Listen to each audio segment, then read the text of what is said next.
welcome back to True Grit and Grace. I have a new friend on the show, somebody I have been so excited to talk with. Moe Rock is here with us. He's a best-selling author. I just read his amazing book, Lead by Example.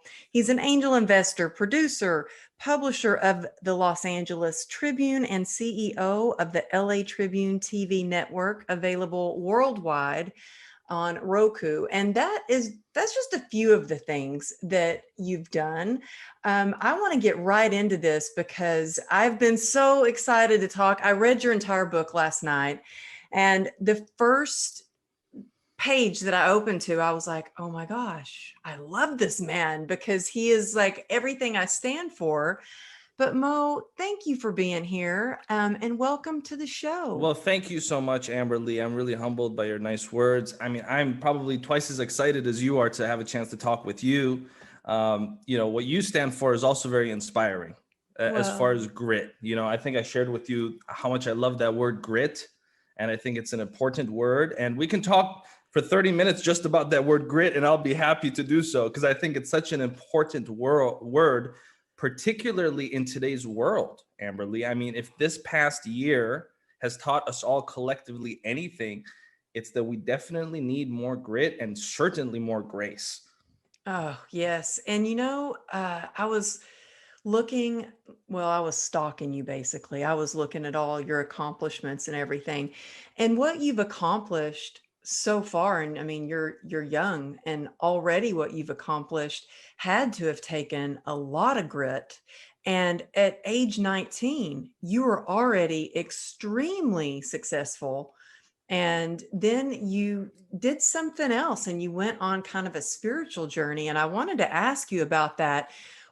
So you tell us a little bit about how you became already famous and wealthy and well known at age 19, and the grit that took, and then what really led you to go on a spiritual journey. Well, it took grit to be able to enter a industry which is known for being relatively ruthless, and that's of course the music business. Anyone that has experience in that industry knows to survive and to be successful in that business is not easy. But I think the real grit in my story is when I left, because one thing that experience taught me at a very young age is that what society has conditioned me as a man to believe is what I want, what I was taught through media, through schools, through my peers, that this is what every man wants. Some notoriety, some money, a couple nice cars, a relationship with somebody just physically attractive, not really considering too much about what's on the inside, the things that we're conditioned in this society to believe that as a man, if you have these things, checklist, check mark, you should be happy, fulfilled, and content. Well, most people live their entire life chasing those things. Mm-hmm. And so to actually have those things and have them very quickly while I'm still learning what it is to be a man, while I'm still learning who I am, and to have those things, it really, for me, I look at that more of a spiritual experience, because my interpretation of that experience was that this was God's way. And I use that word. Some people may not like it, but that's just my language. That was God's way of showing me very early on that this is not for you. And I'll prove it to you by giving everything to you, so you know that it's not for you. Because although from the outside looking in, I had everything a man could want, I was not really fulfilled. I was not really content, because I wasn't living my life. I was living someone else's life. I was living socialized mind's life. I was living society's life. The fame, the money, the cars, whatever the case may be, the fast-paced lifestyle that comes with that world. It didn't come from my inner, my own inner spirit. And so very quickly, I realized that. And so, I decided to follow my intuition, and I left, which is something very few people would do when they have every opportunity in the world, surrounding them. And so that did lead me on an inward journey and an outward journey, but primarily an inward journey to really discover who I am. And so that sometimes you need to receive what you think you want to know that it's not what you really want. Well, I think, now, especially with social media, it's so glamorized. Hmm. I mean, we have a friend that owns luxury vehicles, and he makes his living on renting out his Lamborghini or his Escalade, or his other cars to people for weeks so they can post themselves in the car. And I mean, Yeah. to make it look like they have, fancy cars or whatever. And so I think that social media even glamorizes it even more now. Yeah. It's like it's everywhere. And so what do you think, like you said you listen to your intuition. And I think that's powerful, because you may have even had people say, "You are crazy. What are you thinking? You're on top of the world.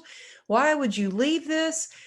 Did you just have this deep knowing within you that you were meant for more? Because now you're impacting so many lives. You are one of the top thought leaders, and get your message out and share your gifts and make sure others are empowered and share their gifts as well. But how did you learn to listen to that intuition or that calling that you had inside of you?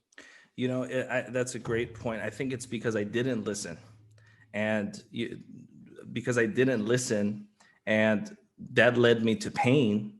Ultimately, I Mm, realized that I got to start listening, because, like I said, even though from outside looking in, a person might have everything that you might imagine, um, when you're not fulfilled, it's not a good place to be. And so, a lot of times, people don't listen, and this is why I think we see a lot of people that that it seems as if they have everything, but tragedies happened. mhm. A lot of times we might read about celebrities as an example, where from the outside looking in, we think, well, this person has absolutely everything a person could want. Mhm. Why would they go into drugs? Why would they go into suicide? Why would they live a life like this when they have everything that a person could want? And sadly, a lot of people actually lack empathy for these kind of people, because they don't understand what that world is like. And so very quickly I realized, hey, this is not for me.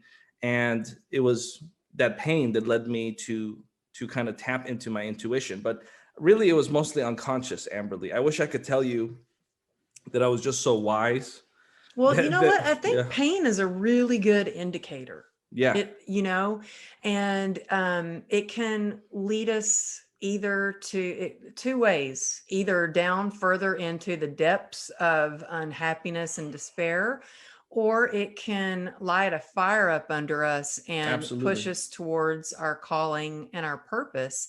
And it sounds like you were wise enough to go, okay, I want more. There has to be more. I want to be deeply fulfilled. And I saw that you went and studied with shamans and traveled. And how long was that journey that you went on to really get that fulfillment for yourself? And I spent about 2 years just experiencing life. And at wow. that point I had made a couple dollars, and so I was fortunate enough to at least do that. And I decided I just want to kind of unplug. Yeah. I just want to unplug from the lifestyle here in Southern California. And I did traveling, and I went on lots of different retreats, and I met lots of interesting people. And when you go on a retreat, you meet somebody, they introduce you to another thing, they introduce you to another group, you kind of vibe, you kind of operate on the same frequency. And so it opened up the doors to lots of different experiences with lots of different people that I had the ability to meet. And I that mean, and was that's how we met. We met on Clubhouse. we did. We did meet on Clubhouse, and we even have people that are our mutual friends, and that we are kind of just vibing on the same frequency. So whether it's online or offline, it's the same principle, right? You just meet people, and that's really my life, honestly, Amberly. The thing I'll say is that I'm blessed and grateful and humbled that I consistently, constantly have great people like you and like others enter my life. And I think that is really an important lesson for people, is you've got to meet people, you've got to talk to people, you've got to, be open minded, and get yourself out there. But And you know what, Mo? I have to say something too, because this shows in you in the small amount of time that I've known you, and I hope that we're going to be great friends, best buds for life. But you know what it shows that you do? You are really good to people. And I think that when you're good to people, people are good to you. And it shows in the way that you treat people. And it shows in just the people that you surround yourself with. People, you're like this light, and people want to be with you because you've got good mojo. Thank you. No pun intended, right? But No pun intended. you know what it is, Amberly? It's something that is very simple, and anyone can apply this right now. It's not a superhero skill. Give without expecting anything in return. That's really as simple as it is, right? If I give, but in the back of my mind I'm giving to receiving, the energy's off. Mm-hmm. But if I give for the sake of giving, automatically people will want to give as well. So it's a byproduct, but it has to be authentic. It's otherwise it's called a negotiation. Mm-hmm. Otherwise we're at the negotiation table. But I appreciate you recognizing that, and I hope somebody really starts applying that. Somebody listening, spend the next 30 days, 60 days, 90 days, just give. Just give. Just be a giver and see what happens. I think that a person will be pleasantly surprised, because I do believe that there are universal principles, universal laws. There are certain things that are constructs of our reality, of our life, that are in motion, just like the law of gravity, right? Our species has lasted this long for a reason, and our species still has a lot of life left in it. And there are universal principles that cannot be broken. People that are takers never win at the end of the day. If you look through world history, you could be the most powerful person in the world that has taken so much from people, and yet you'll still crumble, you'll still fall eventually. The ending is never good. It's the givers that last. And even when we're gone, it's the givers that still continue to live, because there's a reverbing effect. There's a reverberation with every good deed. That lasts when I'm gone. Mm-hmm. My path to immortality is to provide value, to give, and to send good vibrations on the planet, because while I'm gone, those good vibrations will continue to exist. There's a reverbing effect. The good deeds, the good energy, the good thoughts, those will continue in other forms of life, in other people. And that is my way of achieving immortality, because I'm connected to that good energy, the same way that people that came before me and before you put out good energy, good thoughts, good deeds that lasted and continued to exist past when they were gone in this physical form. Yes, it reminds me of that saying, people might forget what you said, but they won't forget the way you made them feel, or something like that. Yeah. I don't know. Building your legacy. Well, I think you're really living your legacy. You practice what you preach, and you teach others how to be good leaders. And you say that people can learn how to be a great leader. And one of the things that I really liked about your book, when you first open it up, it talks about gratitude. And that is a big thing in my life. I loved what you said about being good to people and giving without, expectation. Because I think in my darkest times, when I was able to be of service to others, is what pulled me out of my despair. It gave me purpose. It gave me a reason to keep going. And then there were gifts that came along with that. The connections that I've made along the way have been the biggest gifts. And I love that you talk about gratitude and how important that is to you. And you also have 6 golden rules. Can you tell us a little bit about that? Sure. Well, thank you so much, Amberly. And I'll start off by um, firstly saying that you kind of reminded me a little bit with something you said of why I know there's a lot of people right now in the world that are dealing with addiction. Mm-hmm. And I know that this pandemic that we're in right now has also increased the number of people that are in addiction, that are suffering. And I think what you hit the nail on was why AA has worked so well for so many people, is because in our darkest moments, when we are feeling helpless and hopeless, what is incredible, and this goes back to one of the universal principles, is when we give, when we help another person, something magical happens where we are actually helping ourselves without realizing it. And you know, this is why AA has been able to be so successful for so long and has impacted so many people, is because it's predicated on this idea of helping others. And while you do that, you start helping yourself. And so I just wanted to touch base on that, because I think that it's a very powerful spiritual law, whether you're dealing with addiction or not. The point is, when you help others, something magical happens, and you're a testament to that. Because as you just shared, when you were going through what you were going through, you turned that into meaning, you turned that into purpose. You know, and whether there's a philosophical debate as to whether you created the meaning or whether the meaning was already instilled in you. And that's a can of worms that we don't have time to get into, because it's a paradox, right? But the point is, the purpose and the meaning was there. But the key to that door was gratitude and helping others. And so that is, I think, something to highlight, because it's very important. And it's definitely not an accident that the first chapter of the book is about gratitude, because without gratitude, success is impossible. Without gratitude, a life of service is impossible. Without gratitude, I don't believe you can be a successful leader. I don't believe you can run a business. I don't believe you're going to be the type of leader that people want to work with or work for. Because if you're not grateful for your employees, if you're not grateful for your clients, if you're not grateful for your customer, if you're not grateful for your position as a leader, that energy is going to leak out. We all have had experiences with people that have no business being bosses or CEOs. And what is interesting is a lot of them don't have gratitude. They take their positions for granted. They take their employees for granted. They take their clients for granted. And the businesses usually don't last very long.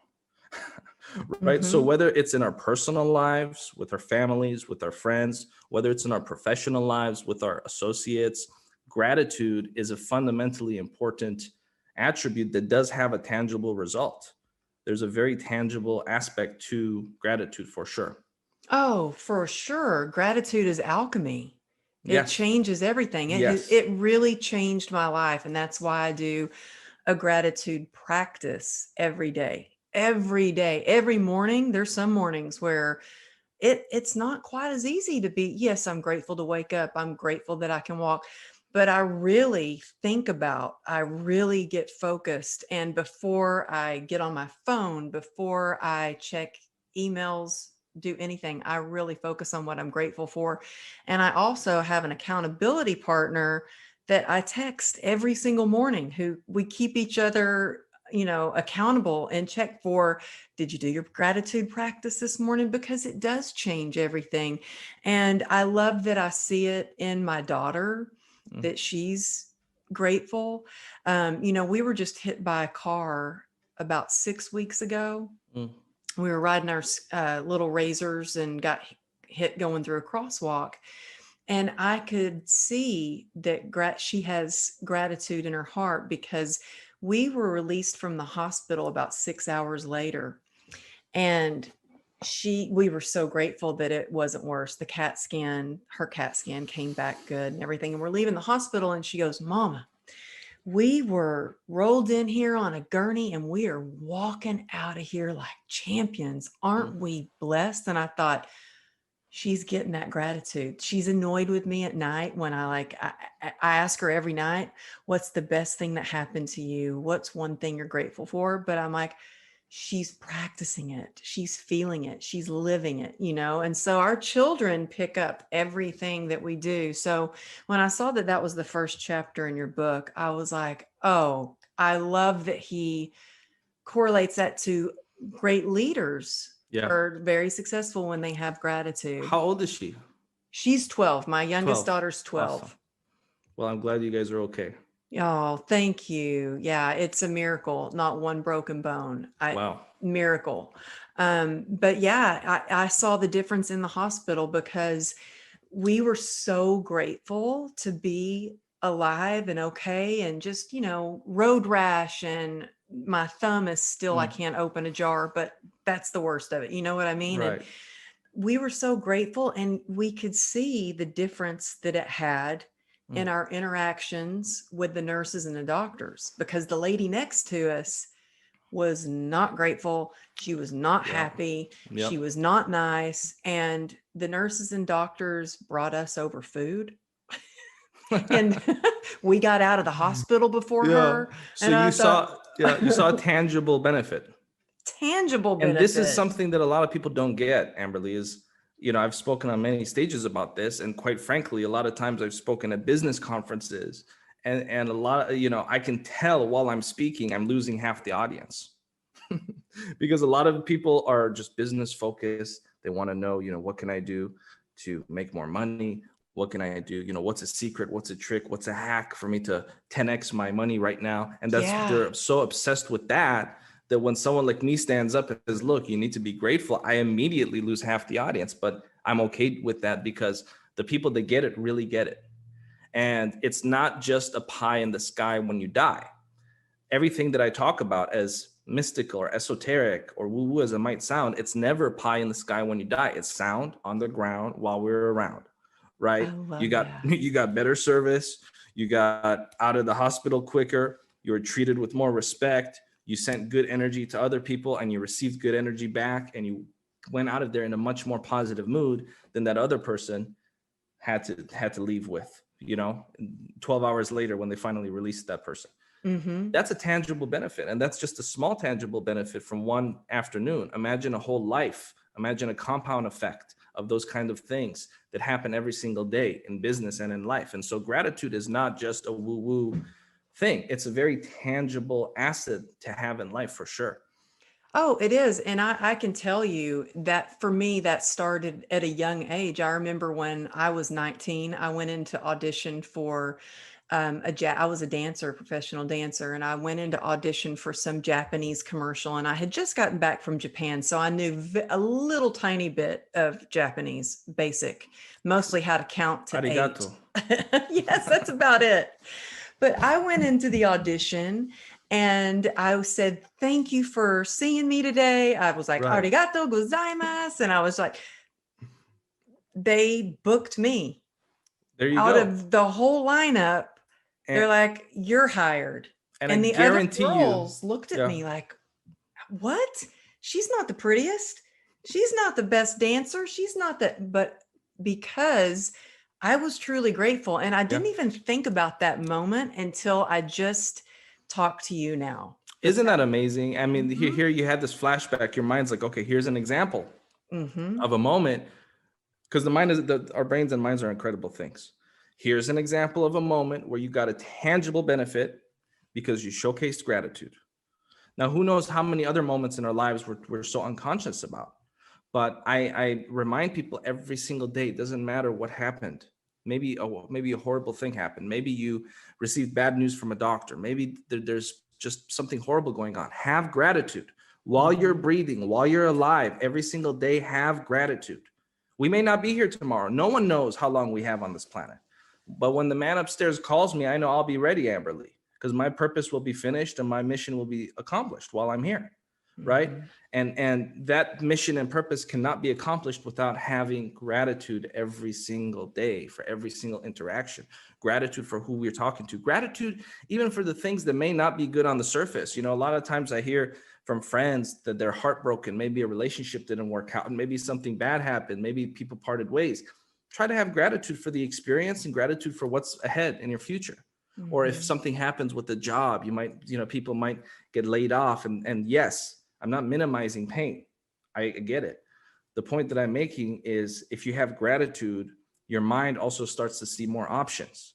When your mind starts to see more options, there's a effect, right? Even from a neuroscience perspective, there are connections of neurons that happen when you practice gratitude, and our minds actually function at a higher level. So whether it's looking at it from a mystical point of view or whether it's looking at it from a neuroscience standpoint, gratitude is a very fundamentally important thing for any leader, for any person that wants to lead their life or lead their business.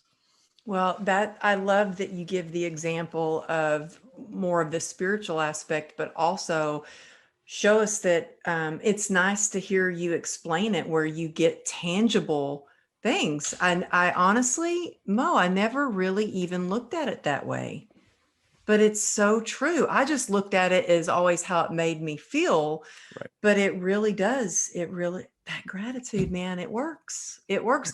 Okay, before I want to talk about this exciting event that Oh, you I'm so excited about this. have coming up. I am Absolutely. blown away at the speaking lineup that you have for this event, but I have to say I'm really blown away and touched and so humbled that I get to be a part of this event. So thank you. I'm actually really grateful for you. And I want to talk to you about, I think one of my favorite things to do is to go to self-development events. I Right. love to learn. I feel like I have to make myself like turn off my phone, turn off my computer, like shut the book, go to sleep because I'm like a sponge. I love learning from different people. But how did you, first of all, get involved in putting together such amazing events? Because these are not just like little conferences. You put together huge events. Well, thank you for that, Amberly. And first off, you are a big part of this upcoming event because what you stand for is what this event stands for. We're talking about the Quantum Leap Forum, which is February 20th and February 21st. So there's two folds to this event. On one hand, we have brought together people that have been associated with some of the biggest moments in pop culture history. So not only personal development, but also in sports and entertainment and pop culture in general. As an example, we have an actor, one of the stars of the film from The Godfather, 78-year-old Gianni Russo. I'm going to have a conversation with him about the lessons he learned from Marlon Brando, from Francis Ford Coppola, from Al Pacino. He played Carlo in The Godfather, so he had a big role in that movie. I'm going to have a wonderful conversation with him. So The Godfather, moment in pop culture history. We have several people that were the co-authors of the book and the film The Secret. That was a moment in pop culture history when The Secret came out. The world stood still and everyone became obsessed with the law of attraction. So that's a moment in pop culture history. We have an actor from The Karate Kid, moment in pop culture history. We have, co-author of Rich Dad Poor Dad, Sharon Lecter, moment in pop culture I history. love her. She's incredible. I just had her on a show that I do 2 weeks ago. She's a wonderful woman. I consider her a friend and a dear mentor. I'm very grateful for Sharon. And we have about when Rich Dad Poor Dad came out, that's actually a moment in our American pop culture history. Everyone went out and bought that book and put it on, on their bookshelves. Yeah, I've you have got one it. right there. I'm like, I've So got that it was right here. There you go. That was a historical moment. It was a historical moment in our history. Shark Tank is a moment in our pop culture history. We have Kevin Harrington, was the original shark in Shark Tank. And so we brought together people. Oh, here's a fun one. We have someone from the O.J. Simpson case. And I only say fun, not because of the case, not to sound insensitive, but because he's kind of turned the fame that he got from the O.J. Simpson case into a career in comedy and a career as a host and a career as an actor. But you may remember Kato Kalin. Oh, I served him coffee. I worked at a little coffee shop and he comes up to order his coffee. And I was like, you look so familiar. I was like, I know you from somewhere, don't I? Well, we And I might was have like, to pull you duh. in. We might have to pull you in when we bring him on, Amberly. We might have to bring you in for a quick cameo so you can share that story with him.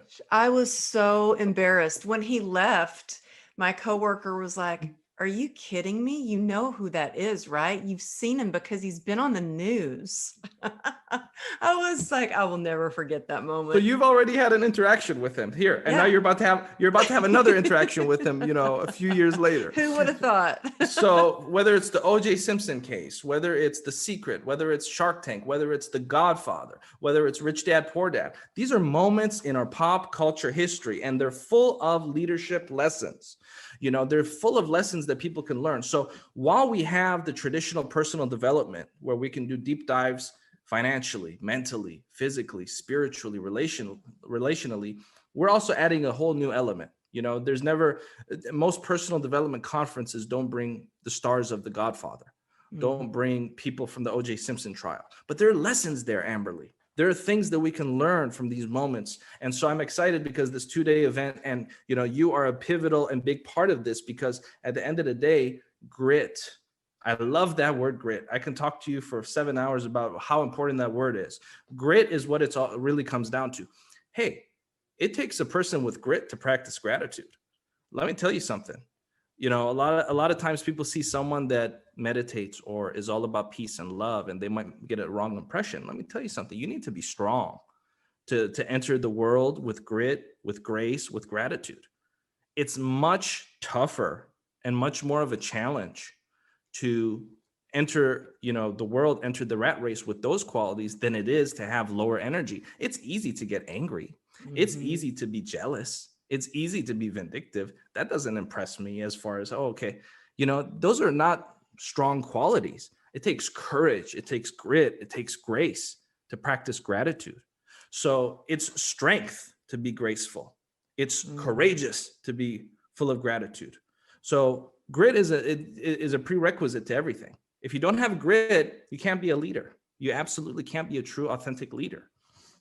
Amen to that. I tell you, yes, I wanted to just keep going. I love that. It's so true though, because it does, no matter what you're doing, if you want to, I wanted to feel better. I had to wake up every day and be willing to do what it took to feel better. And that for me means really focusing on my gratitude practice, moving my body, because I do believe it's a mind, body, spirit transformation if we want to have a fulfilled life and be a good leader. And for me, set a good example for my children so that they grow up to be nice humans in the world and good leaders. So I am so excited about this event. So again, the event is February 20th and the 21st. And if you're listening to this or you're watching it, you can find all the information and the link for it in the show notes. But Mo, go ahead and tell us where they can get a link. So you can go to latleap.com, sign up, and we'll send you all the information as we go toward the event, to the final stretches of it. And, it's a 2-day event. Clear your schedule, because you don't want to pop in and then, take a break and then pop back in a few minutes later. You really want to give yourself the time to listen to these incredible speakers, because we're going to do deep dives. We're going to really go into the nitty gritty, whether it is mentally, physically, spiritually, financially, or relationally. Whether it's with Dr. Joe Vitale, we are going to have an incredible conversation with him. Actually, we're going to talk a lot about gratitude with him as well.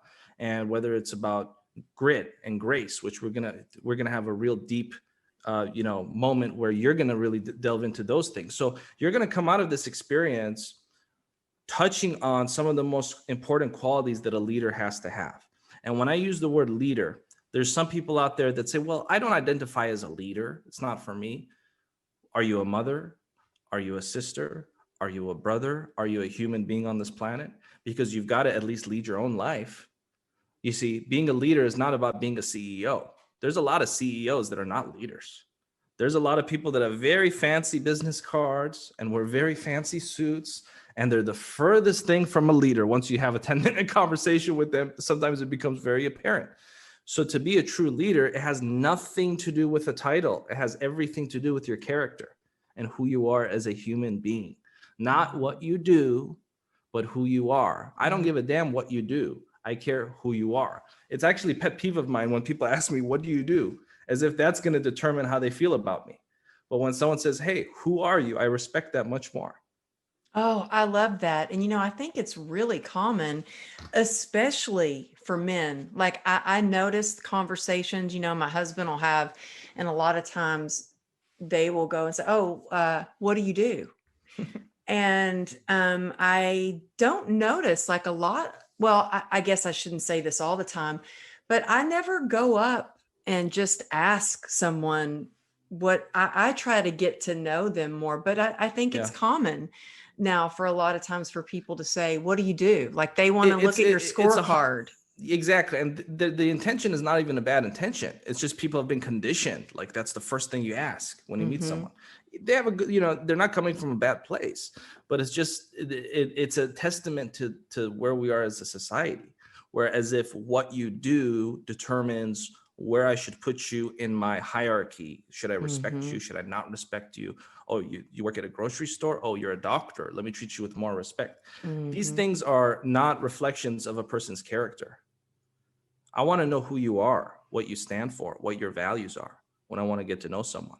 Do you care about your fellow man? Do you care about helping this world? Do you want to leave it better off when you're gone than it was while you're here? Those are the things that I'm interested in connecting with people on, right? And what's fascinating, though, as a byproduct, I noticed that most people that live that way end up excelling anyways, but it's a byproduct of the values most of the time. I think it's really important to know your values. It really helps you make decisions in every aspect of your life.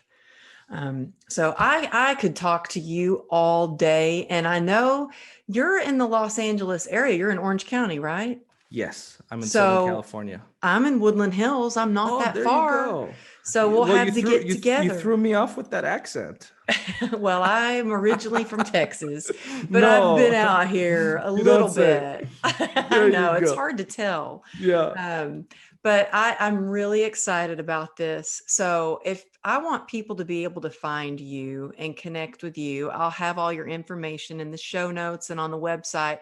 But y'all go follow him on Instagram. Tell people it's your Instagram handle is Moe Rock Loves You, right? I get a lot of flack for that. It's a little funny, but yeah. I love it. See, I remembered it. I was like, oh, yeah. So follow him on Instagram, shoot him a DM, or if there's a part of this that really resonated with you, take a screenshot and share it and tag us at Moe Rock Loves You and Amberly Lago Motivation. And I hope you will join us for this amazing event, because if you don't know who Sharon Lechter is, she's one of my favorites. Actually, we did an event together and I just saw her this morning online. Incredible. And we also have David Meltzer, who I know was on your platform recently. Oh, yeah. And I'm actually doing a live with David in a couple of weeks. Incredible. So a lot of your audience will be familiar. You know what? Yeah, David Meltzer. And when I go live with them on Instagram, I'll make sure to mention the event too. But yeah, he was at our last event, and people just love David Meltzer. I love him because he's not afraid to be vulnerable. That's right. Yeah. Oh, he definitely is. He's a perfect example of a true, authentic leader. Exactly. He sure is. So tell us where they can find the best place to find you, your website. The Instagram that you mentioned is probably the best place, because we will be posting things on the story relevant to the event. And I think that's probably the main place right now that people could be connected to the work I do with the Tribune, with the events, and a lot of the exciting things that you're involved with, like this event that I'll be promoting very soon on the Instagram page. Okay. Well, thank you so much for coming on and sharing your wisdom and your light. So I appreciate you, Moe. We had fun, huh? Yeah, I knew we would. Thank you.